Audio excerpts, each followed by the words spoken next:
Monday trading కోసం గమనించాల్సిన విషయాలు క్లుప్తంగా చూద్దాము.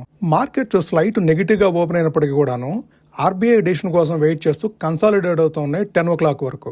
ఆర్బీఐ పాలసీ మీటింగ్ తర్వాత నిఫ్టీ కంటిన్యూస్గా అప్సైడ్ మూవ్ అవుతూ ఉంది. స్ట్రాంగ్ అప్సైడ్ మూవ్ అవడం చూసాము ఈరోజు మార్కెట్లో. నిఫ్టీ 153 పాయింట్లు అప్సైడ్ మూవ్ అయితే సెన్సెక్స్ 447 పాయింట్లు అప్సైడ్ మూవ్ అవ్వగలిగింది. అదే నిఫ్టీ బ్యాంక్ విషయానికి వస్తే 488 పాయింట్లు పాజిటివ్గా మూవ్ అవడం చూసాం ఈరోజు మార్కెట్లో.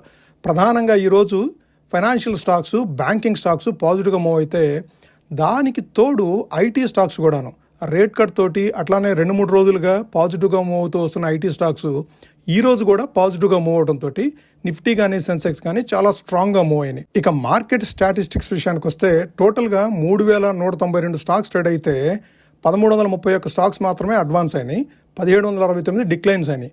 అంటే ఈ రోజు కూడాను బ్రెడ్త్ నెగిటివ్గానే ఉంది.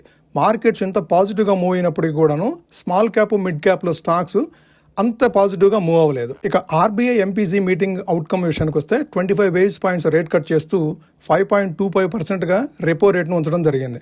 దాంతోపాటుగా జీడిపి గ్రోత్ ప్రొజెక్షన్స్ కూడాను చాలా పాజిటివ్గా ఇచ్చారు. ఇంతకుముందు ప్రొజెక్షన్స్ అంటే FY26కి 6.8%గా ఉంచితే అది ఇప్పుడు రివైజ్ చేస్తూ 7.3%గా ఇవ్వడం అనేది పాజిటివ్గా తీసుకుంది మార్కెట్.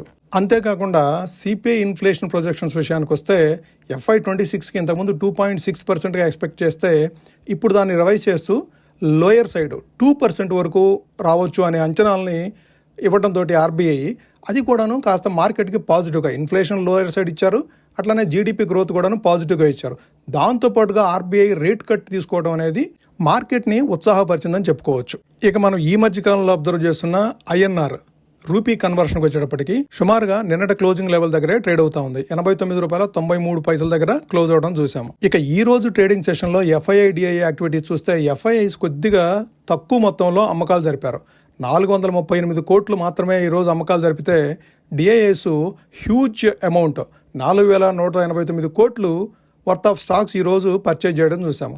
ఓవరాల్గా స్ట్రాంగ్ పాజిటివ్ ఇన్స్టిట్యూషనల్ యాక్టివిటీ తోటి మార్కెట్స్ ఈరోజు చాలా పాజిటివ్గా అప్ సైడ్ మూవ్ అవడం జరిగింది. ఇక మండేకి నిఫ్టీ సపోర్ట్ అండ్ రెసిస్టెన్స్ విషయానికి వస్తే సపోర్ట్ 26,050 దగ్గర తీసుకునే అవకాశం ఉంది. ఇప్పుడు 26,186 దగ్గర క్లోజ్ అయింది కదా, 26,050 కానీ 26,060 దగ్గర కానీ సపోర్ట్ తీసుకునే అవకాశం ఉంది. అదే అప్ సైడ్ మూవ్ అవుతూ పాజిటివ్గా ఉంటే 26,310 రీసెంట్ హై ఏదైతే ఉందో అది ఇమీడియట్ రెసిస్టెన్స్ కింద యాక్ట్ చేసే అవకాశం ఉంది. 26,300 దాటి అబౌవ్ సైడ్ నిలబడగలిగితేనే నెక్స్ట్ 26,500, 26,750 లెవెల్స్ వరకు కూడాను ట్రావెల్ చేసే అవకాశం ఉంది. Thank you friends, please like the video and subscribe the channel for daily content.